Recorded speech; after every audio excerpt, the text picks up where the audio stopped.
Hello there, very good morning and welcome to the Breakfast News. Let's start with the headlines. A BSF Jawan is injured in ceasefire violation by Pakistan along the international border in Arnia. Schools along the LOC in Rajouri are shut for 2 days following Thursday's firing at the LOC.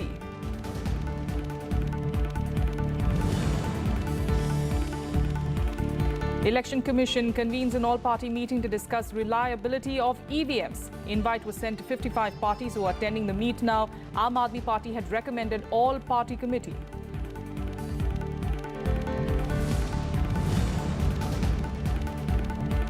Prime Minister Modi meets Sri Lankan President Maithripala Sirisena, reviews a status of bilateral relations and will attend the Vesak Day celebrations today.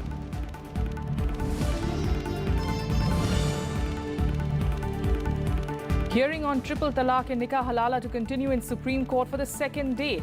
Apex Court is examining if practice is fundamental to Islam.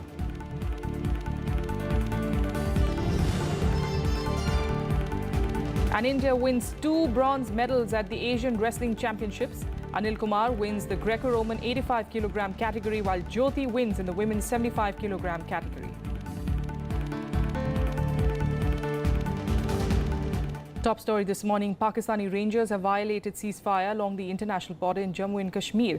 Pakistani Rangers resorted to firing and shelling along the international border. According to the BSF, the ceasefire violation took place in Arnia sector. 1 BSF Jawan has been injured in the firing. BSF troops posted along the border have retaliated, and this is, remember, the second ceasefire violation along the Indo-Pak border in Jammu and Kashmir in as many days. Well, authorities in Jammu and Kashmir have set up relief camps in Rajouri district as Pakistani troops resorted to shelling on civilian areas near the line of control. The state government has also ordered closure of schools along the line of control in Rajouri district for the next 2 days following the shelling. Home Secretary Rajiv Mehrishi visited the state and took stock of the security situation, and he also met the governor and the chief minister to discuss the issues.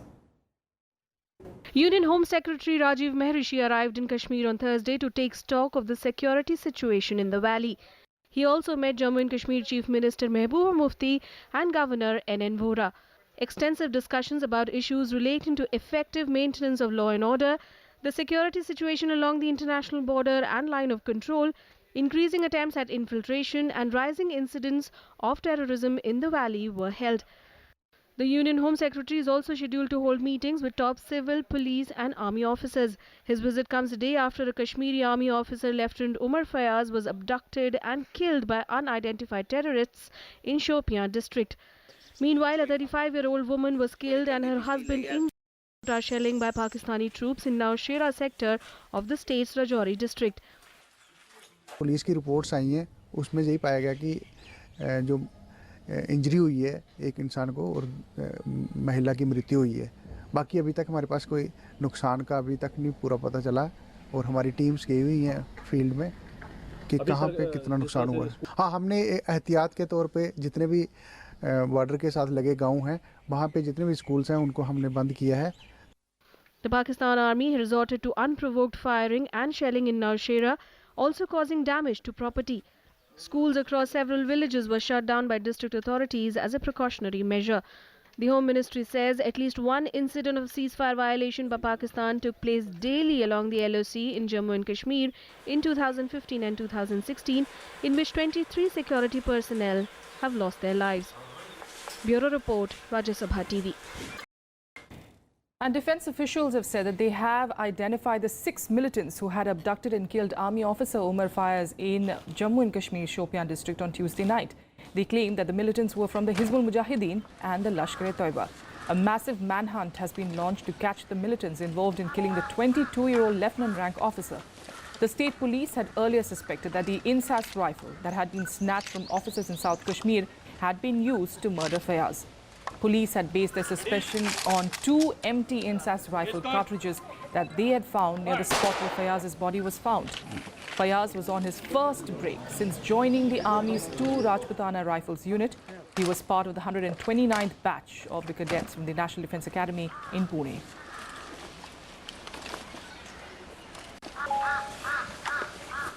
Meanwhile, in an interesting development, the Donald Trump government has blamed Pakistan for the deterioration of bilateral relations between New Delhi and Islamabad. The Trump administration has further warned that Indo-Pak relations might worsen further if another high-profile terrorist attack emanates from across the border this year. Testifying before the Senate Select Committee on Intelligence along with other top intelligence officials, Daniel Coates, director of the U.S. National Intelligence, told lawmakers that the relations between India and Pakistan became more tense following two major terror attacks in 2016 by militants crossing into India from Pakistan. The remarks went on to indicate that militant groups operating from Pakistani soil were likely to continue targeting India. This comes days after India accused Pakistan of killing and mutilating two Indian jawans. Now, in other news, Prime Minister Narendra Modi met Sri Lankan President Maithripala Sirisena on Thursday night and reviewed the status of bilateral relations between the two nations. Prime Minister Modi, who is in Sri Lanka for a two-day visit, took to Twitter to post pictures of his meeting with President Sirisena. He also met his Sri Lankan counterpart, Ranil Wickremesinghe, and discussed various issues concerning the growing cooperation between the two countries. Now, besides the official meetings, Prime Minister Modi also visited the Gangaramaya temple on the first day of his visit. The Prime Minister is slated to deliver a celebratory address at the UN-recognized International Vesak Day celebrations today, where he is the chief guest. The day is meant to mark the birth, enlightenment and passing away of Lord Buddha. This is the first time that Sri Lanka is hosting International Vesak Day. The theme of the event is Buddhist teachings for social justice and sustainable world peace. This is the Prime Minister's second trip to Sri Lanka as Prime Minister after March 2015. The trip comes after Lankan Prime Minister Wickremesinghe visited India last month. And what you can see at the moment are the live visuals of the International Vesak Day celebrations that have begun. Prime Minister Modi, as we said, will be giving out the celebratory address at the event. He is, of course, the chief guest. It's an honor really for him at this point, being a very important day for Buddhists across the world.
All right, we will of course get you that celebratory address in a short while when the Prime Minister delivers it there in Colombo. But as he visits Sri Lanka, the country has rejected China's request for its submarine to dock at Colombo next week.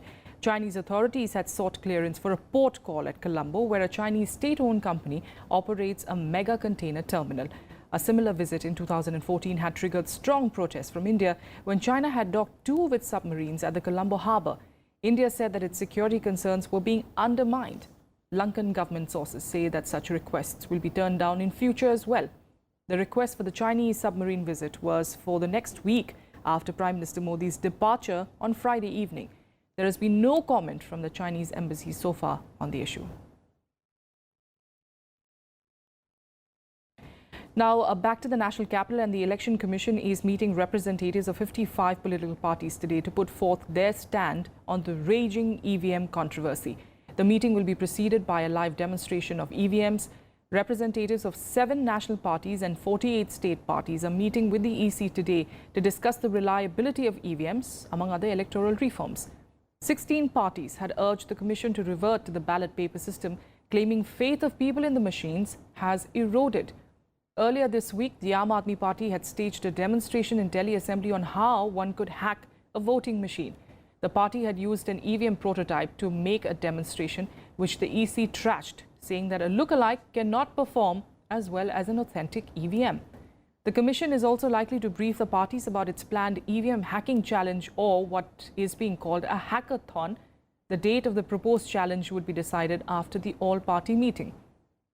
Now, apart from this, a host of other issues, including disqualifying candidates named in a charge sheet for bribing voters, making electoral graft a non-bailable offence, and easing of rules to order counting of votes through paper trail are some of the other issues that the Election Commission will discuss today with the parties. Now, remember, the Aam Aadmi Party had demanded that an all-party committee be formed under the aegis of the EC and be given access to EVMs used in the recent elections in the country. On Thursday, they tried to garner support for its campaign through a demonstration outside the EC headquarters. The party's MLA, Saurabh Bhardwaj, who had hacked an EVM replica on the floor of the Delhi Assembly, said that the question was no longer if EVMs could be manipulated, but whether the recent polls could have been rigged.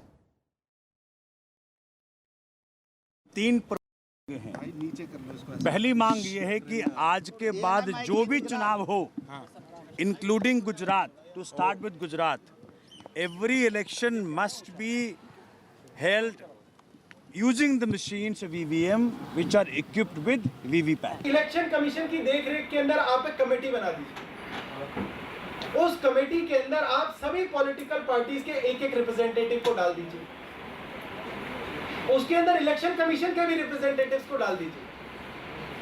हमारी technical team की expert, हमारे technical experts की एक team उस committee को ये दिखा देगी, ये साबित कर देगी कि कैसे पिछले चुनाव के अंदर ईवीएम के अंदर धांधली हुई। All right, our correspondent Pranav Goswami is tracking all the developments that are taking place in Constitution Club, where, of course, the EC meeting is taking place. Pranav, first of all, give us an idea of whether the meeting has already begun, because we did see some leaders walking in a short while back. Yeah, many leaders from different political parties, they have started reaching in Constitution Club. The meeting will begin from 10, but before that, Election Commission demonstrated some EVM machines also, and political party representatives and experts from technical experts from different political parties, they'll be given chance to prove that these EVMs which Election Commission is using can be manipulated. They will be given chance, and after that there will be a presentation about the security features of EVMs. We know that this meeting is very significant because this is seen as the Election Commission's outreach to dismiss the allegations that from several opposition parties that EVM can be manipulated. And we know that after that incident in Delhi Assembly, when the Aam Aadmi Party MLA Saurabh Bhardwaj demonstrated a look-alike EVM machine and claimed that the EVM machines can be pre-programmed and it can favor one party. After these allegations, Election Commission already had dismissed all allegations. In Election Commission categorically said that there cannot be any possibility that nobody can temper the EVM machines. But we saw that after 5 state election results and after MCD election result, BSP Supremo Mayawati raised this issue, and after that MCD election,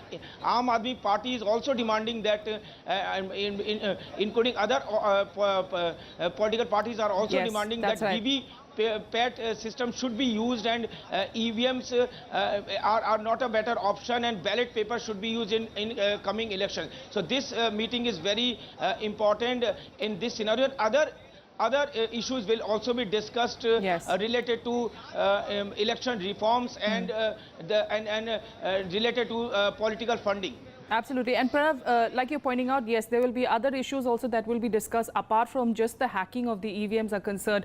But one major important decision that at least, the entire country is going to be waiting for today that may come out from the meeting is on whether that hackathon, as is being called, on every party being given a chance to show whether the EVMs can be hacked or not. That challenge that the EC is going to be putting up to all these 16 parties that have questioned EVMs. Is that going to actually take place, and is a date going to be fixed today? Yeah, this is what we've also heard, and Election Commission officials also has said that that political parties representatives will be given chance to prove that the EVMs can be manipulated. So after the presentation of the security features of EVMs, there is a possibility that if some political party representative wants to prove that this EVM is pre-programmed and this can be manipulated, this can be tampered, then and this can be hacked, they can be given a chance. This is what Election Commission officials have told us. All right, we'll leave it there for now. Pranav, thank you so much. We'll come back to you through the morning, of course, to track more developments from that meeting. Thank you for the moment. With that, we'll slip into a quick break here. Be back with more national and international news in a bit. Stay with us.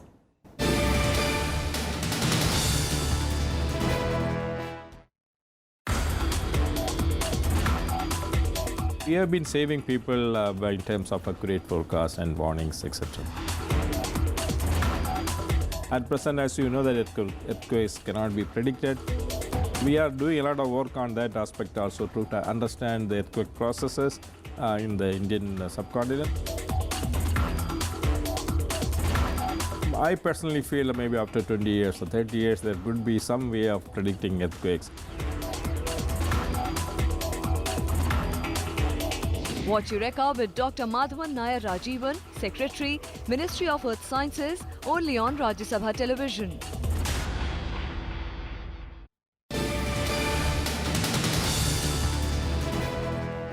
Welcome back. The Supreme Court will continue hearing petitions challenging the practice of triple talaq and nikah halala among Muslims for the second day today. On Thursday, the Apex Court said that it would examine whether the practice of triple talaq was fundamental to Islam. A 5-judge bench headed by Chief Justice J.S. Khair, however, said that the issue of polygamy among Muslims may not be deliberated upon as it was not connected with triple talaq. The Supreme Court on Thursday commenced hearing a number of petitions challenging the constitutional validity of the practice of triple talaq and nikah halala among Muslims. The Apex Court said it would first determine whether the practice was fundamental to Islam or not. The court, however, made it clear that the issue of polygamy among Muslims may not be deliberated upon as it was not connected with the triple talaq issue. A 5-judge bench headed by Chief Justice J.S. Khair also said if it came to the conclusion that triple talaq was fundamental to Islam, then it will not go into the question of its constitutional validity. The court had on its own taken cognizance of the question whether Muslim women faced gender discrimination in the event of divorce or due to other marriages of their husbands. The centre contends that the practice is unconstitutional and has asked the top court for a relook on grounds of gender equality and secularism. Narendra Modi ji की सरकार 3 तलाक की हर पीड़ित महिला के साथ मजबूती से खड़ी है। 3 तलाक का विषय न धर्म का है, न पूजा पद्धति का है, न किसी समुदाय का है। 3 तलाक का विषय है नारी न्याय, नारी गरिमा, नारी समानता। The Muslim Personal Law Board, however, has opposed the court's interference in the matter, maintaining that the practices stem from religion and thus fall outside the realm of the judiciary. Present the law is that the personal laws cannot be tested under Articles 14, 15 and 21, etc. So now the court has to consider this aspect, that whether the earlier view taken by the Supreme Court is correct or it requires any modification or any change. अगर कोई ये कहे कि हिंदुस्तान की मुसलमान औरतें शरीयत को बदलने की बात कर रही हैं, तो ये कुछ लोग मुस्लिम औरतों के आंदोलन या मुस्लिम औरतों की सच की आवाज़ उठाने के लेकर के वो उनके विरोध कर रहे हैं और ये गुमराह कर रहे हैं कि मुस्लिम औरतें शरीयत को बदलने का काम कर रही हैं. The court is hearing 7 petitions filed by Muslim women challenging the practice. The hearing will continue during the summer vacation. The Allahabad High Court, in its verdict last week, had held that the practice of triple talaq was unconstitutional, saying it violated the rights of a woman. Bureau Report, Rajya Sabha TV. In other news, India's GM crop regulator, Genetic Engineering Appraisal Committee, or the GEAC, has recommended the commercial use of genetically modified mustard. The GEAC has made the recommendation in a submission to the Environment Ministry despite opposition by anti-GM groups, including RSS-affiliated bodies. The regulator has given a positive recommendation, but with certain conditions. With its green signal, the GAC has pushed the hybrid plant developed by scientists at the Delhi University closer to becoming the country's first edible GM crop. The Environment Ministry has to now take a final call on this. RSS affiliate Swadeshi Jagran Manch criticized the move, saying allowing the commercial use of GM mustard would impact allied agri-activities. Anti-AGM activists have said that the nod has proved that the GAC is uncaring of the health of citizens. And here are more updates from across the country in Nationwide. The Supreme Court has appointed a three-member commission headed by its former judge, Justice P. Venkatarama Reddy, to review and rationalize the pay structures and other emoluments of judicial officers of lower judiciary.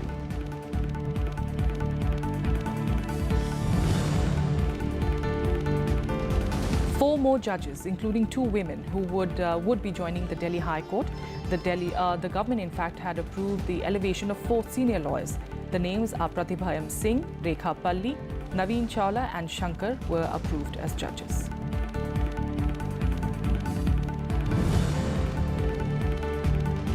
The Central Board of Secondary Education, or CBSE, has partnered with the Unique Identification Authority of India to set up Aadhaar enrollment centers and has asked its affiliated schools to encourage students to enroll in it.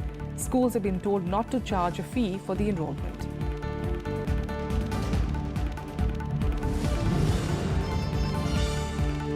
A special tribunal headed by Justice Sangeeta Dhingra of the Delhi High Court has upheld the government's decision to ban controversial preacher Zakir Naik's NGO, Islamic Research Foundation. The tribunal found that IRF was involved in activities threatening sovereignty, unity, integrity and security of India.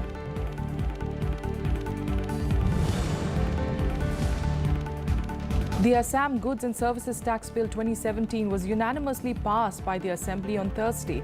It makes it the 11th state in the country to do so. Finance Minister Himanta Biswa Sarma told the Assembly that the new system will usher in a new era of development in Assam.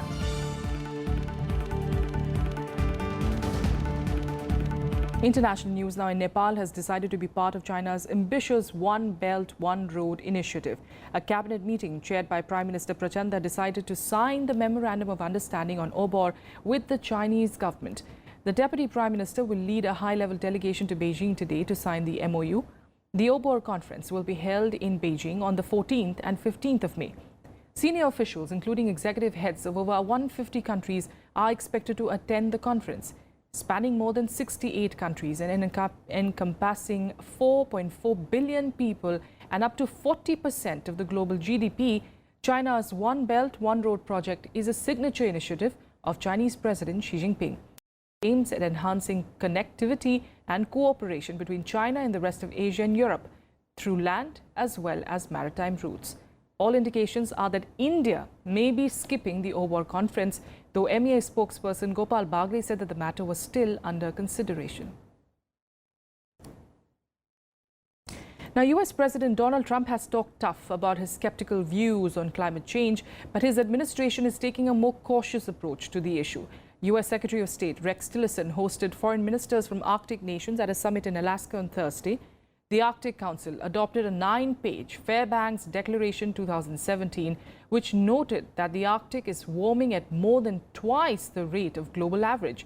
The document noted the importance of reducing soot and methane emissions and said that climate change is the most serious threat to Arctic biodiversity. Tillerson signed the document, but in the opening remarks, he cautioned that the United States is reviewing several important policies, including how the Trump administration will approach the issue of climate change. US President Trump is yet to decide whether Washington will leave the 2015 Paris Agreement or stay in with reduced commitments after a Group of 7 summit at the end of this month. In the United States, we are currently reviewing several important policies, including how the Trump administration will approach the issue of climate change. We are appreciative that each of you has an important point of view, and you should know that we are taking the time to understand your concerns. We're not going to rush to make a decision. We're going to work to make the right decision for the United States. And here are some quick international updates in World Wrap. French President-elect Emmanuel Macron's party has unveiled more than 400 candidates who will stand in parliamentary elections in June. Half of the candidates chosen were newcomers to politics and half were women. Only 24 of those chosen are outgoing MPs from the current parliament.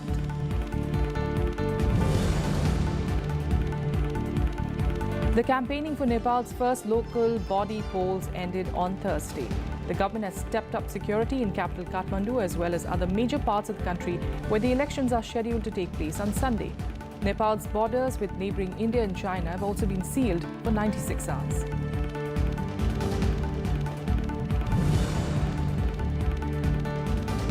A draft of the election manifesto of Britain's Labour Party was leaked to the media on Thursday. The manifesto is yet to be formally approved, but it shows that the party has pledged to re-nationalise the country's energy industry, railways and the Royal Mail. Hours after the leak, Labour leader Jeremy Corbyn said that the manifesto had been approved in the amended form, but did not clarify on the elements which changed. And finally in sports, Anil Kumar and Jyoti gave India 2 bronze medals with contrasting performances in their respective weight categories on the second day of the Asian Wrestling Championships on Thursday. While Anil registered a thrilling come-from-behind 7-6 victory over Uzbekistan's opponent to clinch the bronze medal in the Greco-Roman 85-kilogram category, Jyoti in the women's 75-kilogram category won the bronze after she lost in the semi-final to her Japanese opponent. Anil fought hard to climb up the podium on the day when India bagged 2 medals out of the 5 outings. This was the first time Anil was competing in the Asian Championships. While Deepak in the 71 category failed to get another bronze for the country as he went down to Kyrgyzstan in a one-sided contest. The other Greco-Roman Indian wrestler, Gyanendra, in the 59-kilogram category bowed out of the competition after losing his bout. That's all we have for you on the Breakfast News. Have a